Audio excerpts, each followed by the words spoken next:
TV ಎಲ್ಲ ನೋಡಿದಾರ? ಸದ್ಯ ಸಿದ್ದು ಜೊತೆಗಿರೋದ ನೋಡಿಲ್ಲ ಅನ್ಸುತ್ತೆ. ಅದೇ ನನಗ್ ಯಾಕೇನು ನೆನಪಾಗ್ತಾ ಇಲ್ಲ. ಏನಾಯ್ತು ರಾತ್ರಿ?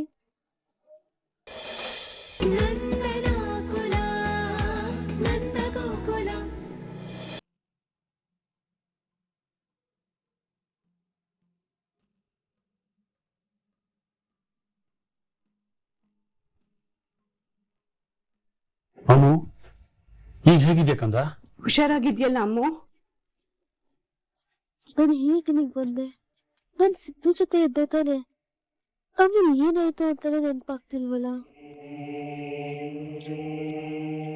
ಅಮ್ಮೋ, ಯಾಕಮ್ಮ ಸುಮ್ಮನೆ ಇದೆಯಾ? ಅಲ್ಲ ಅಮ್ಮು, ರಾತ್ರಿ ಮಲ್ಗಿದ್ದೋಳು ನೀನು ಯಾಕೆ ಆಚೆ ಎದ್ದೋದೆ? ನಮ್ಗೆಲ್ಲ ಎಷ್ಟು ಗಾಬರಿ ಆಗಿತ್ತು ಗೊತ್ತಾ? ಒಂದ್ ಮಾತ್ ಹೇಳ್ಬಿಟ್ಟು ಹೋಗ್ಬೋದಾಗಿತ್ತಲ್ವಾ? ಮೊದ್ಲೇ ವಯಸ್ಸಿಗೆ ಬಂದಿರೋ ಹುಡುಗಿ, ಗೊತ್ತಿಲ್ದೇ ಇರೋ ಊರು, ಗೊತ್ತಿಲ್ದಿರೋ ಜನ, ಯಾರಾದ್ರೂ 4 ಜನ ಹುಡುಗರು ನಿನ್ನನ್ನು ಎತ್ತಾಕೊಂಡು ಹೋಗಿದ್ದ ನಿನ್ ಜೀವನದ ಗತಿ ಏನಮ್ಮು? ಇಂದ್ರ, ಸ್ವಲ್ಪ ಬಾಯಿ ಮುಚ್ಕೊಂಡು ಸುಮ್ಮನೆ ಇರ್ತೀಯ? ಪಾಪ ಅಮ್ಮು ಮೂರ್ಛೆ ತಪ್ಪಿದಳು, ಈಗ ಎಚ್ಚರಾಗಿದ್ದಾಳೆ. ಏನಾಯ್ತು ಅಂತ ಅವಳ ಬಾಯಲ್ಲಿ ಕೇಳೋಣ ಅಂದ್ರೆ ನೀನ್ ಅವಳ ಮಾತಾಡೋಕೆ ಬಿಡ್ತಾ ಇಲ್ವಲ್ಲ. ಅಲ್ಲ ರೀ, ಅಮ್ಮನ ಚಿಕ್ಕ ವಯಸ್ಸಿಂದ ಎತ್ತ ಆಡ್ಸಿ ಬೆಳೆಸಿರೋಳು ನಾನು. ಅವಳು ಈ ತರ ಹೇಳ್ದೆ ಕೇಳ್ದೆ ಹೋದ್ರೆ ನನಗೆ ಎಷ್ಟು ಆತಂಕ ಆಗುತ್ತೆ ಅಂತ ನನಗ್ ಗೊತ್ತು. ನನ್ನ ಆತಂಕನ ಅರ್ಥ ಮಾಡ್ಕೊಂಡು ನನಗ್ ಸಮಾಧಾನ ಮಾಡ್ತೀರಾ ಅಂತಂದ್ರೆ ನೀವ್ ನನ್ನೇ ಬೈತಾ ಇದ್ದೀರಾ.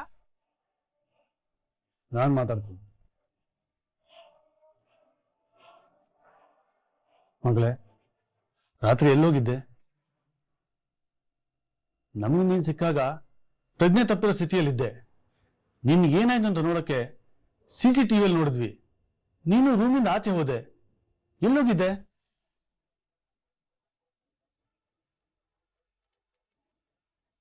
CCTV ಎಲ್ಲ ನೋಡಿದಾರ? ಸದ್ಯ ಸಿದ್ದು ಜೊತೆಗಿರೋದ ನೋಡಿಲ್ಲ ಅನ್ಸುತ್ತೆ. ಅದೇ ನನಗ್ ಯಾಕೇನು ನೆನಪಾಗ್ತಾ ಇಲ್ಲ. ಏನಾಯ್ತು ರಾತ್ರಿ? ಮಾತಾಡು ಮಗಳೇ. ಅಪ್ಪ, ಅದು ಊಟ ಮಾಡದೆ ಮಲ್ಗಿದ್ನ. ಹಂಗೆ ಮಧ್ಯರಾತ್ರಿ ಹಸಿವಾಯ್ತು. ಅದಕ್ಕೆ ರೆಸ್ಟೋರೆಂಟಿಗೆ ಹೋದೆ ಅಪ್ಪ. ಆದ್ರೆ ಅದು ಕ್ಲೋಸ್ ಆಗಿತ್ತು. ಅದಕ್ಕೆ ಆಚೆ ಯಾವ್ದಾದ್ರು ಅಂಗಡಿ ಇದೆಯಾ ಅಂತ ನೋಡಕ್ ಹೋದ್ನ. ಬಟ್ ಅಲ್ಲಿ ಯಾವ ಅಂಗಡಿನೂ ಇರ್ಲಿಲ್ಲ. ಅಲ್ಲಿಂದ ವಾಪಸ್ ರೆಸಾರ್ಟ್ ಕಡೆ ಬರ್ತಾ ಇದ್ನ.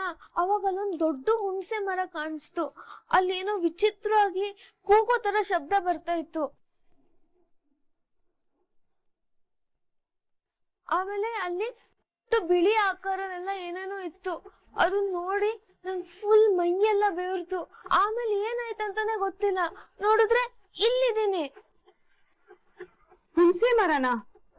ಅಯ್ಯೋ ದೇವ್ರೆ ಅಮ್ಮು, ಹೀಗೆಲ್ಲ ಮಧ್ಯರಾತ್ರಿಲಿ ಒಬ್ಬೊಬ್ಳೆ ಆಚೆ ಹೋಗ್ತಾರಾ? ನೋಡು, ನಮ್ಮೂರ್ಗ್ ಹೋದ ತಕ್ಷಣ ದೇವಸ್ಥಾನಕ್ಕೆ ಹೋಗಿ ತೀರ್ಥ ಹಾಕ್ಸಿ ಒಂದ್ ತಾಯ್ತ ಕಟ್ಸ್ಬಿಡೋಣ. ಹಸಿವಾಗಿದೆ ಅಂತ ಮಧ್ಯರಾತ್ರಿ ಒಬ್ಳೆ ಹೋಗೋದಾ? ನಮ್ಮನ್ನ ಯಾರನ್ನಾದ್ರೂ ಜೊತೆಲಿ ಕರ್ಕೊಂಡು ಹೋಗ್ಬೋದಾಗಿತ್ತಲ್ವಾ? ನಿಮಗ್ ಯಾಕೆ ತೊಂದ್ರೆ ಕೊಡೋದು ಅನ್ಕೊಂಡೆ ಚಿಕ್ಕಪ್ಪ. ಬಲೆ ಚಾಲಾಕಿ ಕಣೆಯೋಳು. ಏನೇನೋ ಹೇಳಿ ಎಲ್ರು ಯಾಮರ್ಸ್ಬಿಟ್ಲು. ಈ ಸಲ ಸಿಕ್ಕಾಕ್ಸಕ್ಕಾಗ್ಲಿಲ್ವಮ್ಮ. ಸಣ್ಣ ಹಿಕ್ಕಳದಲ್ಲಿ ಸಿಕ್ಕಾಕ್ಸಿದ್ರೆ ಸ್ವಲ್ಪ ಹೊತ್ತು ನೋವಾಗತ್ತೆ ಅಷ್ಟೇ ಕಣೆ. ಅದೇ ದೊಡ್ಡ ಬಲೆನೆ ಬೀಸಿದ್ರೆ ಬಾಳೆ ಹಾಳಾಗತ್ತೆ. ಸರಿ ಮಗಳೇ, ನಾವು ಇವತ್ತು ಎಲ್ಲರೂ ಊರು ಹೋಗೋಣ. ಬೇಗ ರೆಡಿಯಾಗಿ ಬಂದ್ಬಿಡು.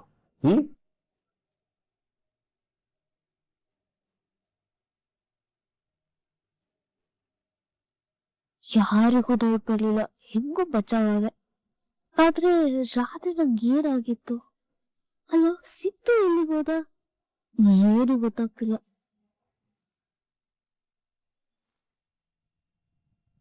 ಅಮ್ಮ ಅಮ್ಮ ಅಮ್ಮ, ಬೇಗ ಬಾರಮ್ಮ, ಇನ್ನೇನ್ ಬಂದ್ಬಿಡ್ತಾರೆ ನಮ್ಮ ಅಣ್ಣ. ಅಯ್ಯೋ ಬಾವ, ಒಟ್ಟಿಟ್ಟು ಬರೋದನ್ನ ನೆನ್ಸ್ಕೊಂಡು ಖುಷಿ ಆಗ್ತಾ. ಅಯ್ಯೋ, ನೀನ್ ಬರೋಷ್ಟಲ್ಲಿ ನಾನು ಮದುವೆ ಆಗಿ ಮಕ್ಕಳಾಗ್ಬಿಡುತ್ತೆ. ನೀಟಾಗಿ ಅರ್ಥ ಮಾಡ್ಬೇಕು, ಗೊತ್ತಾಯ್ತಾ? ತಗ ತಗ ತಗ ತಗ ಹಿಡ್ಕ. ನೀನೇನು ಆ ಮನೆಯವರು ಈ ಮನೆಯವರು ಒಂದಾಗಿದ್ದಾರೆ ಅಂತ ಹೇಳ್ತಾ ಇದೀಯಾ? ನನಗೇನೋ ಅನುಮಾನ ಅಪ್ಪ. ಅನುಮಾನ ಯಾಕಮ್ಮ? ವಲ್ಲಭನೇ ಫೋನ್ ಮಾಡಿ ಹೇಳಿದ ನನಗೆ, ಬಾವ ಅಣ್ಣ ಇಬ್ರು ಒಂದೇ ಕೋಣೆಯಲ್ಲಿ ಇದ್ರಂತೆ. ಅಲ್ಲಿಗೆ ಅರ್ಥ ಆಯ್ತಾ ಇಬ್ರು ಒಂದಾಗಿದ್ದೀರಂತ. ಅಯ್ಯೋ ನೆನ್ಸ್ಕೊಂಡ್ರೆ ಖುಷಿ ಆಗುತ್ತಮ್ಮ. ಅವ್ರಿಬ್ರು ಒಟ್ಟೊಟ್ಟಿಗೆ ಈ ದಿಗ್ಗಜರು ಸಿನಿಮಾದಲ್ಲಿ ಅಂಬರೀಷ್ ಅಣ್ಣ ವಿಷ್ಣುದಾದ ಬಂದಂಗ್ ಬರ್ತಾ ಇದ್ರೆ, ಅಯ್ಯೋ ಕುಚುಕು ಕುಚುಕು ಕುಚುಕು ಚಡ್ಡಿ ದೋಸ್ತ ಕಣ ಕುಚುಕು. ಅಮ್ಮ ನೋಡೋ, ಮೊದ್ಲೇ ಹೇಳ್ತಾ ಇದೀನಿ, ನೀನು ಅವ್ರಿಬ್ರಿಗೂ ಆರತಿ ಮಾಡುವಾಗ ಎಮೋಷನಲ್ ಡ್ರಾಮಾ ಎಲ್ಲ ಮಾಡಕ್ ಹೋಗ್ಬೇಡ. ಆಮೇಲೆ ಇನ್ನೊಂದು ಮಾತು, ಇನ್ ಮೇಲೆ ನಾನು 15 ದಿನ ಈ ಮನೆಯಲ್ಲಿ, 15 ದಿನ ಈ ಮನೆಯಲ್ಲಿ, ಆ ಮನೇಲಿ ಟಿಫನು, ಈ ಮನೆಯಲ್ಲಿ ಊಟ, ರಾತ್ರಿ ಈ ಮನೇಲಿ ಮುದ್ದೆ, ಆ ಮನೇಲಿ ಸಾಂಬಾರ, ಆಮೇಲೆ ಮಲಗೋದು, ಆಮೇಲೆ ದಿಂಬು, ಈ ಮನೇಲಿ ಹಾಸಿಗೆ ತಗೊಂಡು ಮಲಗ್ತಾ ಇರೋದೆ. ಬಂದ್ರು ಹಾರನ್ ಹಾಕ್ತಾ ಇದಾರೆ, ಬಂದ್ರು, ರೆಡಿ ಮಾಡ್ಕೊ. ಎಲ್ಲಿ ಅವ್ರು ಬರ್ಲೇ ಇಲ್ಲ? ಹಾ ಅವರು ಬಂದ್ರು. ಬನ್ನಿ ಇಲ್ಲಿ ನಿಂತ್ಕೊಳ್ಳಿ ಅಣ್ಣ, ಬಂದ್ಬಿಡ್ಲಿ ಅವರು, ಬಂದ್ಬಿಡ್ಲಿ ನಿಂತ್ಕೊಳ್ಳಿ.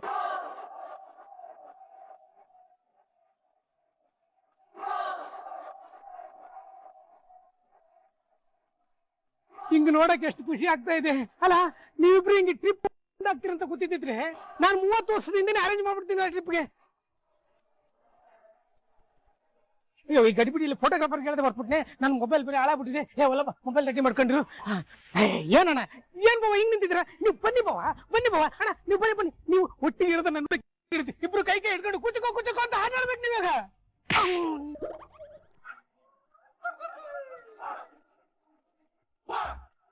ಏನ ಬೊಗಳ್ತಾ ಇದ್ಯಾ? ನಾನು ನನ್ನ ಶತ್ರು ಒಂದಾಗೋದ? ಅದು ಈ ಜನ್ಮದಲ್ಲಿ ಸಾಧ್ಯ ಇಲ್ಲ.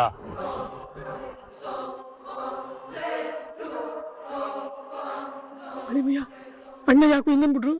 ಮಮ್ಮ, ನೀನ್ ಮ್ಯಾಟ್ರನ್ನ ಅರ್ಥ ಮಾಡ್ಕೊಂಡು ಹಿಂಗ್ ಸುಮ್ನೆ ಇಬ್ರ ಜೊತೆನೂ ಕಿರಿಕ್ ಮಾಡ್ಕೊತಾ ಇದ್ಯಾ. ನೀನ್ ಅನ್ಕೊಂಡಿರೋ ತರಲ್ಲ ಏನೂ ಇಲ್ಲ. ಅಂದ್ರೆ ದುಶ್ಮನಿ ಕಂಟಿನ್ಯೂ ಬಾ. ನನಗೆ ಯಾಕೋ ಇದ್ನ ಹೇಳಿಲ್ಲ ಮಮ್ಮ. ನಾನ್ ಫುಲ್ಲೇ ಹೇಳ್ದೆ, ಮಡಿಕೇರಿಲಿ ನೆಟ್ವರ್ಕ್ ಇರಲಿಲ್ಲ, ನೀನ್ ಬರೀ ಕೇಳಿಸಿದೆ.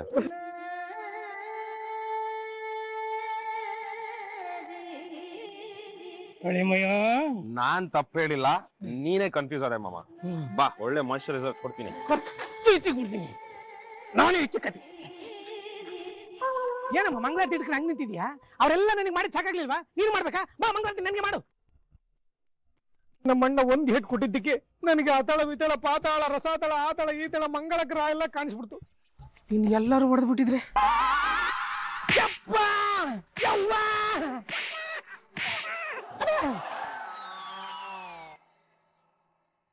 ದೊಡ್ಡಪ್ಪ, ಏನೋ ಹೇಳ್ಬೇಕು ಅಂತ ಕರೆದ್ರಲ್ಲ, ಏನ್ ವಿಷಯ? ಅದ ನಿಮ್ಗೆಲ್ಲ ಒಂದ್ ಸಂತೋಷದ ವಿಷಯ ಅಂತ ಇದ್ದೀನಿ. ಸಂತೋಷದ ವಿಷಯನ? ಏನಪ್ಪ ಅದು? ನಿಂಗೆ ಆಗ್ಲೇ ಹೇಳಿದ್ದೀನಿ, ನಿನ್ಗೆ ಆದಷ್ಟು ಬೇಗ ಮದುವೆ ಮಾಡ್ತೀನಿ ಅಂತ.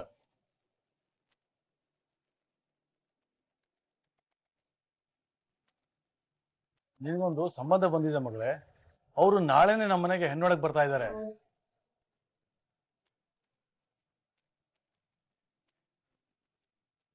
ಬ್ರೋಕರ್ ಮಂಜಣ್ಣ ಫೋನ್ ಮಾಡಿದ್ರು. ಹುಡುಗ ಅಮೆರಿಕಾದಲ್ಲಿದ್ದಾನಂತೆ. ತಿಂಗಳಿಗೆ 3 ಲಕ್ಷಕ್ಕಿಂತ ಜಾಸ್ತಿ ಸಂಪಾದನೆ ಮಾಡ್ತಾನಂತೆ. ಅವ್ರ ಅಪ್ಪ ಅಮ್ಮ ಇಲ್ಲೇ ಬೆಂಗಳೂರಲ್ಲೇ ಇದ್ದಾರೆ. ಅವರು ಕೂಡ ಮಗನ ಮೇಲೆ ಡಿಪೆಂಡ್ ಆಗಿಲ್ಲ. ಇಲ್ಲಿ ಒಂದಷ್ಟು ಕಮರ್ಷಿಯಲ್ ಬಿಲ್ಡಿಂಗ್ ಕೂಡ ಇದೆ, ಅಲ್ಲಿಂದ ಒಂದಷ್ಟು ಬಾಡಿಗೆ ಬರುತ್ತಂತೆ. ಸ್ಟೇಟಸ್ ಅನ್ನೋ ವಿಷಯಕ್ಕೆ ಬಂದಾಗ ಅವ್ರು ನಮ್ಗೆ ಸರಿಸಮಾಗಿದ್ದಾರೆ ಅಂತ ಅನ್ನಿಸ್ತು. ಇದನ್ನ ಪಕ್ಕಕ್ಕಿಟ್ರೆ ಸಂಸ್ಕಾರವಂತ ಕುಟುಂಬ. ಅದಕ್ಕಿಂತ ಹೆಚ್ಚಾಗಿ ಆ ಹುಡುಗ ನಮ್ಮಮ್ಮ ಫೋಟೋ ನೋಡಿ ತುಂಬಾ ಇಷ್ಟಪಟ್ಬಿಟ್ಟಿದಾನಂತೆ. ಅದಕ್ಕೆ ನಾಳೆನೆ ಹೆಣ್ಣೋಡೋ ಶಾಸ್ತ್ರ ಫಿಕ್ಸ್ ಮಾಡಿದ್ದೀವಿ.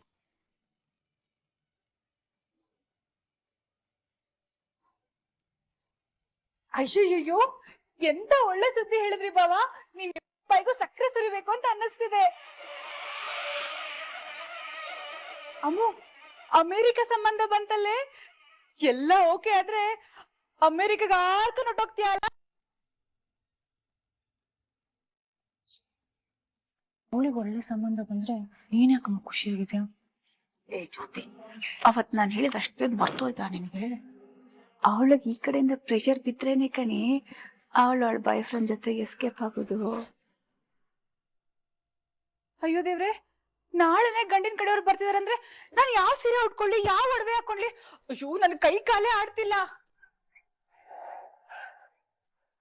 ಹೌದು, ನಾಳೆ ಗಂಡಿನ ಕಡೆಯವ್ರು ಬಂದು ನಮ್ಮ ಅಮ್ಮನಂತೂ ರಿಜೆಕ್ಟ್ ಮಾಡೋದೇ ಇಲ್ಲ, ಪಕ್ಕ ಓಕೆ ಅಂತ ಹೇಳ್ತಾರೆ.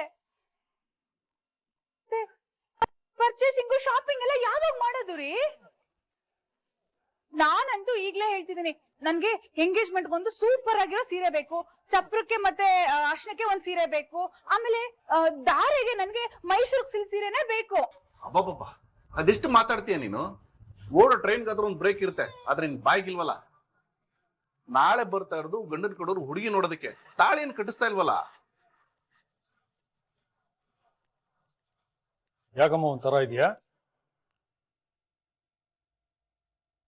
ನಾನ್ ನಿಮಗೆ ಎಷ್ಟ್ ಸಲ ಹೇಳಿದ್ದೀನಿ ನನಗ್ ಈಗ್ಲೇ ಮದ್ವೆ ಬೇಡ ಅಂತ. ಆದ್ರೂ ಯಾಕೆ ಇಷ್ಟ ಅರ್ಜೆಂಟ್ ಮಾಡ್ತಿದ್ದೀರಪ್ಪ? ನಾನ್ ಇನ್ನು ಓದ್ಬೇಕು. ಓದ್ಕೋ ಮಗಳೇ, ನಾಳೆ ಬರ್ತಿರೋದು ಬರೀ ಹೆಣ್ಣು ನೋಡೋದಕ್ಕೆ. ಅದಾದ್ಮೇಲೆ ಎಲ್ಲ ಓಕೆ ಆದ್ರೆ ಮದ್ವೆ ಟೈಮ್ ಇದೆಯಲ್ಲ. ಇಲ್ಲ ಅಪ್ಪ, ನಂಗೆ ಈ ಮದ್ವೆ ಆಗಕ್ ಇಷ್ಟ ಇಲ್ಲ. ಪ್ಲೀಸ್ ಫೋರ್ಸ್ ಮಾಡ್ಬೇಡಿ.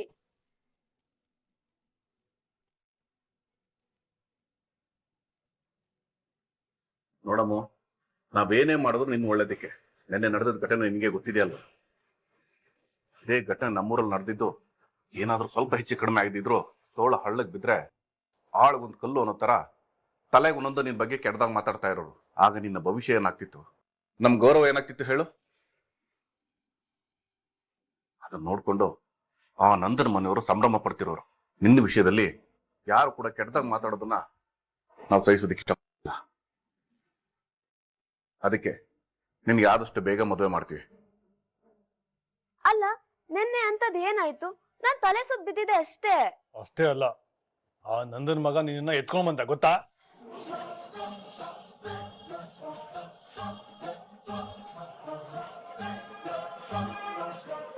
ನೋಡಮ್ಮ, ನೀನ್ ಹುಟ್ಟದಾಗಿಂದ ನಿನಗೇನು ಒಳ್ಳೇದು ಏನು ಕೆಟ್ಟದು ಅಂತ ನಮಗ್ ಚೆನ್ನಾಗಿ ಗೊತ್ತಿದೆ. ನಿಮ್ಗೆ ಇದ್ರ ಬಗ್ಗೆ ಜಾಸ್ತಿ ತಲೆ ಕೆಡ್ಸ್ಕೊಬೇಡಮ್ಮ. ಅಮ್ಮ, ನಿಮ್ಮಪ್ಪ ನಿನ್ ಬಗ್ಗೆ ಎಷ್ಟು ಯೋಚನೆ ಮಾಡ್ತಾರೆ ಗೊತ್ತಾ?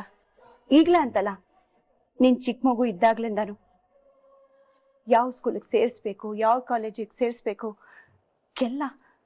ಕೆಲ್ಲ ವಿಷಯದಲ್ಲೂ ತುಂಬಾ ಯೋಚನೆ ಮಾಡಿನೇ ನಿರ್ಧಾರ ತಗೊಳ್ತಾರೆ.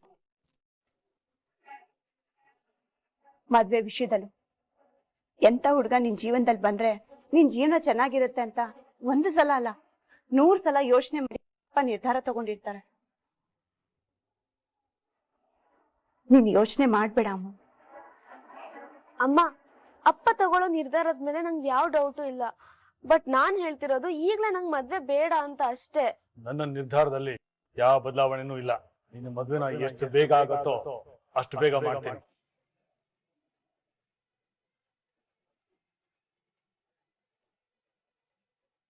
ಇಷ್ಟಕ್ಕೂ ನಿನ್ನೆ ರಾತ್ರಿ ಏನ್ ನಡೀತು? ಅದ್ರಿಂದಾನೇ ಅಪ್ಪ ಮದ್ವೆಗೆ ಇಷ್ಟೊಂದು ಅರ್ಜೆಂಟ್ ಮಾಡ್ತಾ ಇರೋದು. ಮೊದ್ಲು ಸಿದ್ದುನ್ ಮೀಟ್ ಮಾಡಿ ಏನಾಯ್ತು ಅಂತ ಕೇಳ್ಬೇಕು.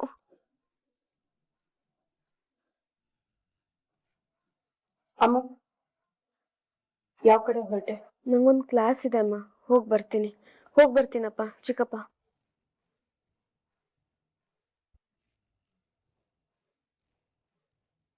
ನಾನು ಗೆಸ್ ಮಾಡಿರೋದು ಕರೆಕ್ಟ್ ಆಗಿದ್ರೆ ಈಗ ಅವಳ ಬಾಯ್ ಫ್ರೆಂಡ್ನ ಮೀಟ್ ಮಾಡಕ್ಕೆ ಹೋಗಿರ್ತಾಳೆ.